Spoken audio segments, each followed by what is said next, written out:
great show for you today. I'm super excited to introduce my next guest, but have you ever felt like you have some skills that you simply haven't figured out how to tap into them yet? Or have you ever felt like kicking yourself for the negative patterns you seem to repeat and don't know how to break away from them? Well, I certainly have for sure. Now, my next guest, Mary Sensei, is of the sixth house. It's a transformational wellness and shadow integration coach who focuses heavily on the emotional and spiritual aspects of the human experience. She implements intuitive esoteric astrology, exploration of archetypes, mythology, deep self-analysis, mindset coaching, and ritual practices into her clients' journey, which manifest into big shifts for their psyche and their wellness. The sixth house is a wellness practice that focuses on holistic wellness coaching with a solid foundation found in the spirit of the mind, body, and spirit.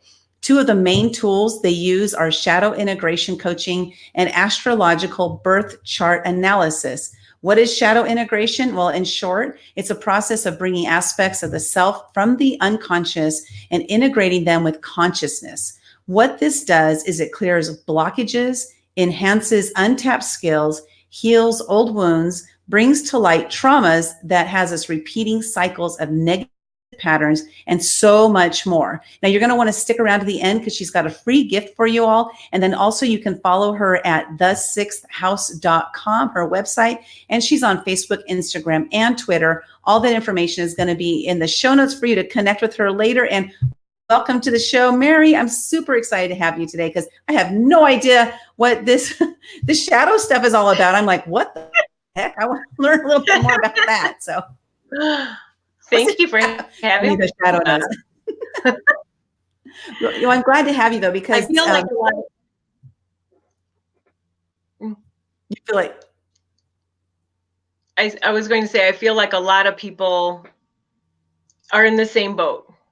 It's what is this shadow that you're talking about? What is this darkness? And it's the gloom, the feeling of gloom and doom, and it's not really all that bad.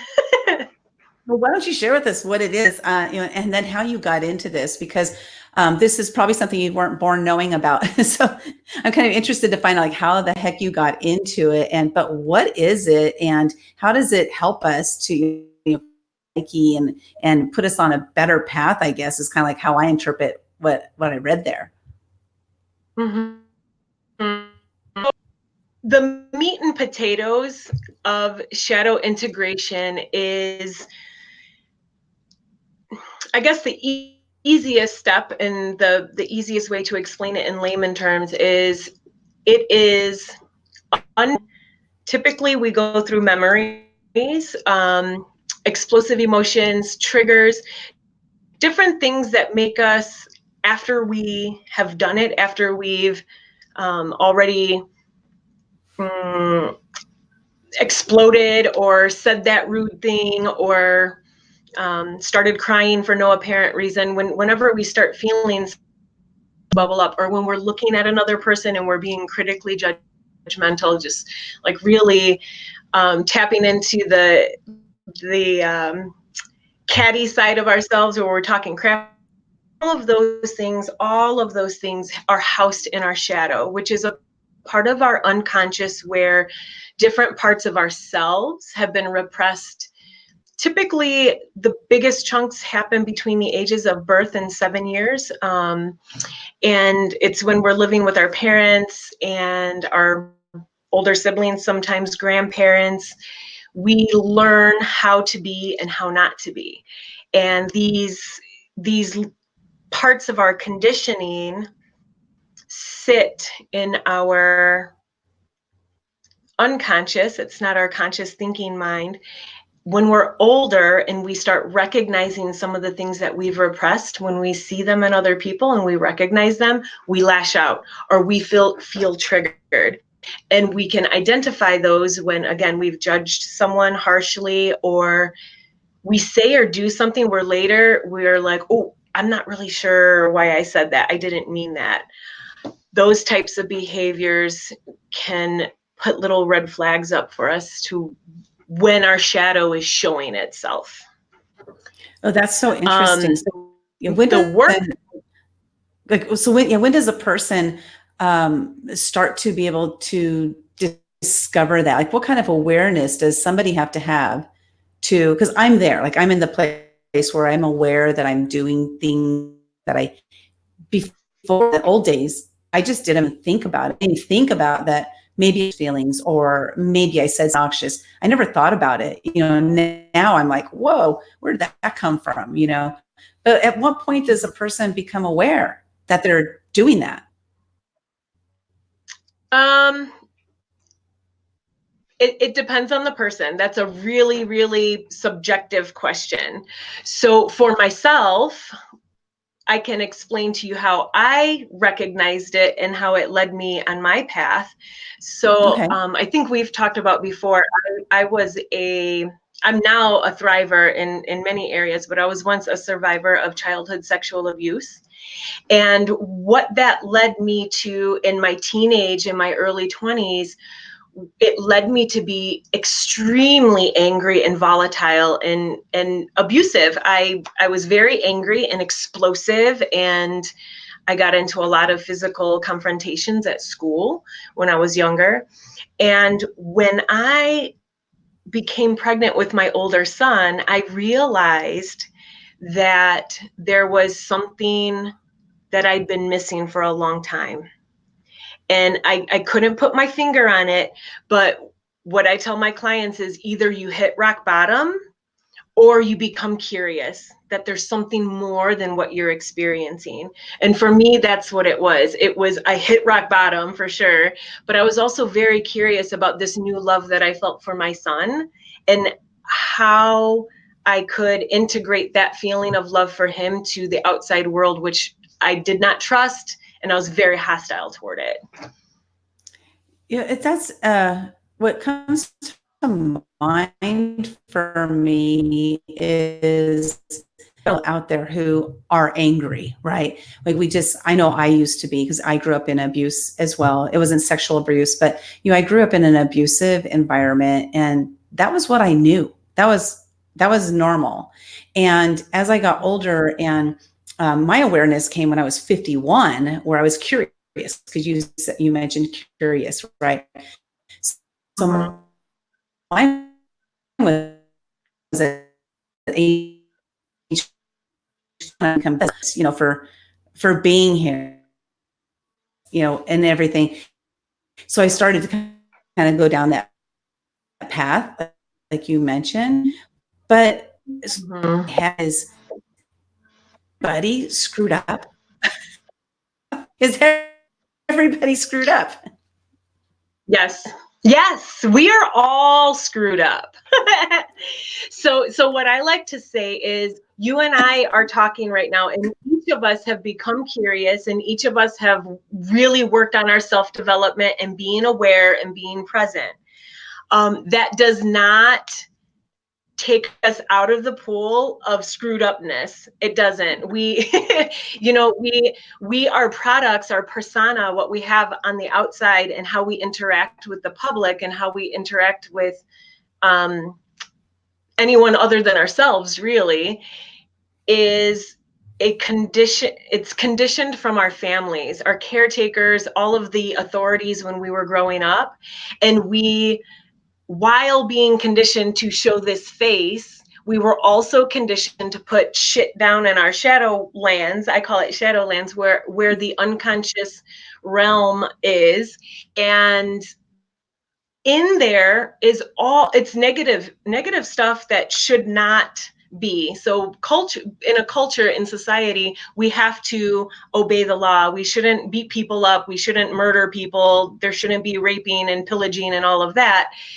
That said, when our parents and our caregivers and the authorities are teaching us how to be decent stand-up civilians and live in society, they are shoving pieces of what we are innately when we're born down into the shadow world, instead of teaching us how to express our indulgences in a balanced way. And what happens when we're older is those things come out, because they're not going to stay hidden. They're going to come out when we're triggered. They're going to come out when we feel overly emotional. And so what we do as adults when we go back in and we unpack those experiences and we do the shadow work is we learn how to balance all of the things that are put into the shadow realm. And it's not always negative. Sometimes you can have a spunky little energetic girl who's full of life and full of laughter and joy, and she is conditioned to be quiet and to be seen and not heard. And when she's an adult, she's probably going to judge women who are very confident, who are center of attention and who are life of the party. She's probably going to have a very critical outlook on what someone else is when she can recognize that person in her womb space. Does that make sense? Totally. Like you're explaining me because at 5 years old, I ran away and I was gone for an entire week. Well, as I look back on that, because I used to have a lot of, blaming and shaming of my parents for that. Right. But as I look back on that, I was like, whoa, look how strong I was and brave I was to run away. Like I was gone for a week. And then what happened is after a week, my mom brought me back home and I shut down. So exactly what you're talking about. So what happened? Like you said, I, judged people, especially women, like, who does she think she is? Like walking around like she's something, because she was confident. And so instead of me seeing her as a confident woman that I want to emulate, I saw her as a threat, right? So I would judge and stuff. I'm not like that anymore, which is awesome. It's so much better to not be like that. But you're exactly talking about me. So it's interesting. Yeah, we all have it. It is going to develop in each of us differently because what we have repressed and suppressed due to our childhood environments, it's going to be different for everybody. And every trauma is going to be different. Sometimes, I sometimes have clients who say, I had a normal childhood.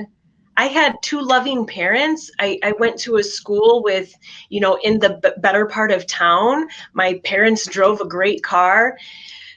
That doesn't negate the fact that you have experienced trauma. When we're children, that doesn't mean abuse. When we're children, we, between the ages of birth and 7, our brain waves run under hypnotic trance. So we are literally sponges and we download everything that our environment tells us.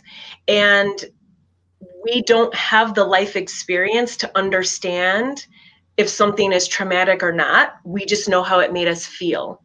And if we don't have adults around us who will sit down and explain and nurture our understanding, as well our balanced response to the environment, we experience trauma. And when you experience the trauma, a part of our psyche gets fragmented. So if we want to speak in psychological terms, a part of the psyche gets fragmented and it compartmentalizes in a different part of our psyche and it goes away. After the age of 7, 8, 9, we've forgotten about it. We become 20, 21, 22, and we have these patterns of being insecure or not being able to hold down a job or not wanting to clean up our dishes. There's so many different things, but until we are sick and tired of it or we're curious about our behaviors, or you have a friend like Linda or a friend like Mary who's like, hey, I know someone you should talk to. You just kind of go through life with a part of yourself crying to be heard. And you're crying to be heard when you feel really super explosively emotional or you're judging other people. We'll see it in our dreams. Creative people will see their shadow in their written poetry or in their dance. There's a lot of different ways to see what's hiding in our unthinking minds. Well, it's interesting. I heard this saying one day and I was like, oh, this is so awesome. And that's that our only job as parents is to get our kids to age 18 alive, because it's like we're going to, so just get them to 18 alive, because after 18 or so, they will discover own or not. And there's Yeah. nothing we can force upon our kids. That's the problem. I think a lot of parents are like, I'm going to have my kids be like this or what have you, because it's better than my life was. And maybe they don't want to be like that. So I hear it's really interesting. So I'm curious about the sixth house. Like, how did that start? And what is the sixth house? Like, what is the sixth all about? Okay.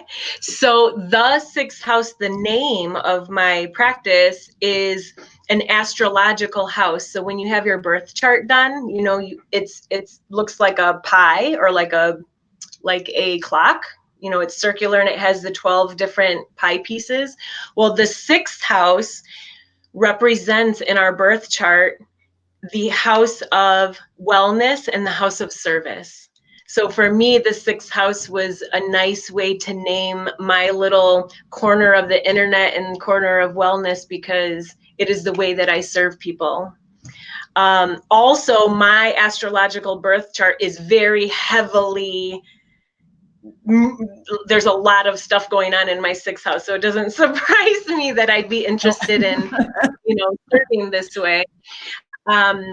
And my practice actually started out as a product-based practice through aromatherapy and herbalism.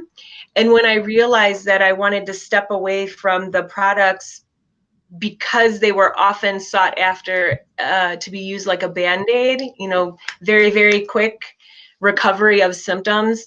I kind of washed that out this year and rebranded and went completely into the coach work, and I've hit the ground running. I feel really, last time you and I talked, I was just starting 100% coaching and no products. And I barely have any time anymore. It's really, we're really doing great at the Sixth House. So. And when we're doing what we love, it's not like work, right? I mean, it's interesting as we hear about this work-life balance and stuff. And I feel that since I became an entrepreneur, even though I spend a lot more hours working in my business, I'm fulfilled.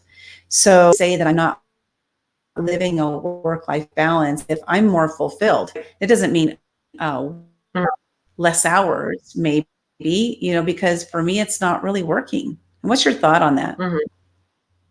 I agree. I absolutely love and indulge in every minute that I spend with my clients. I love it. When I see them have their aha moment, it just, there's no words. It feeds my soul. It really, really, I know that I am doing what I've been called to do. I am helping people to better themselves.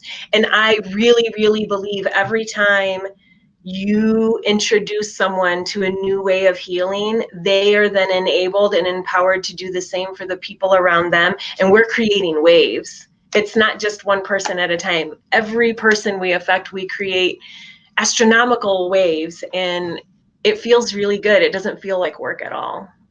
I totally 100% agree with that. Yeah, because it's like that ripple effect, right? It was everybody we touch, we have a ripple effect on. So positive ripple effect, or are we going to have a negative ripple effect? It's really up to us to decide what kind of effect we're going to have on people. And we can only do so much, right? They're the ones who have to actually accept the ripple, I guess is kind of like, so to speak, something like that. So I do have a question for you, like a final question for you, but then also we have a free gift, and you're giving away your ebook on shadow integration, right? Mm-hmm. It's the introduction to shadow. Mm-hmm. Okay, you guys can get that. I'll put a link to that in the show notes, but it's at thesixthhouse.com/get in touch, and it's get-in-touch. And yeah, so my final question for the day, and I love this question because so far, every single woman who's responded has given a completely different answer. So no pressure, Mary. No. So what is one thing that people can do today, tomorrow, or next week step that will help them to up-level their personal and professional life? One step, one action step. I would say make the choice. So this is something that I talk about with my clients and my loved ones all the time. As soon as we make a choice to do something, we create change. It puts the wheels in motion and you go. And typically I say the first thing would be to commit to something, but that's the second step. The first step is Right. always going to be that one action is always going to be make the choice. Choose yourself, make the choice, be yourself. Choose yourself, make the choice, be yourself.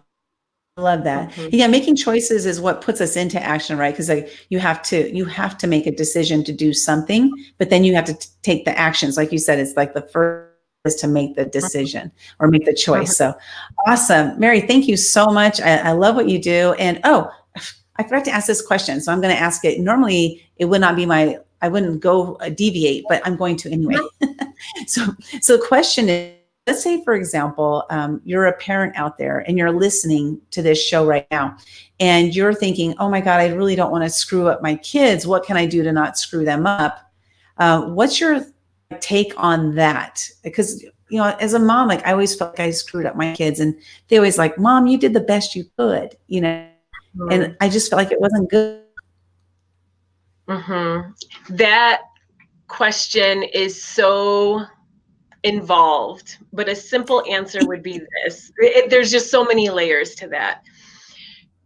I'm going to give you a two-prong answer. The first is all of us are here to learn specific lessons, and our parents are the catalyst for those lessons. So I believe that no matter who we are, we work with the tools that we have and we do the best we have. And that includes the parents that are not the best parents. Now, if you're someone who wants to be intentional with your children and really put in some extra effort, I would say always explain to your children why they're being punished or what is going on around them. Always explain, and allow them to be themselves. You know, and sometimes that can be hard. My 7-year-old is rambunctious and he is so willful, and he gets angry when he has to be tempered down. And how I try to teach him balance is we share walls with other people in the townhome. If you feel angry and you need to make noise, put your face in the seat of the couch and bang it. And I teach him to let out that emotion in a different way. So let your children be themselves, encourage them to be themselves, and always explain to them what's going on, because we have a tendency as little people to think everything is our fault. Mm-hmm. That's such great advice because I know a lot of times as a parent, my kids are older, they're 35 and 36 now, but as a parent, I felt like, just stop it. Just stop it right now. Shut up. It's like, I just wanted them to just be, and which is how I was, right? I was stifled as well. And so the pattern, into for my children as well. But yeah, it is interesting because as I think about it, if we allow, as adults, I want adults to be themselves. So why wouldn't I want kids to be themselves? And then they can grow into knowing who they are instead of maybe when they're 51 years old, finally discovering who they are. Like I was. But it's all the lessons, like you said, it's all the lessons that we learned along the way, and learning those lessons from the parents instead of taking things out on them or taking things out on other people because you didn't have a chance to take it out on your parents. I don't know. For 100%, 100%. Yeah, exactly. Well, Mary, I want to thank you so much for Women Action Takers podcast, and this information is very, and hopefully people will take it and run with it, because making that decision is a very important step in you changing your life. So if you're not happy with the life you're currently living, who has to make the decision to do something? You do. So get out there and do it. And you guys can find Mary at the6thhouse.com, and all the links will be in the show notes there for you. So you can please Mary and get her free ebook. Everybody have a great day, and we'll see you soon. Bye-bye.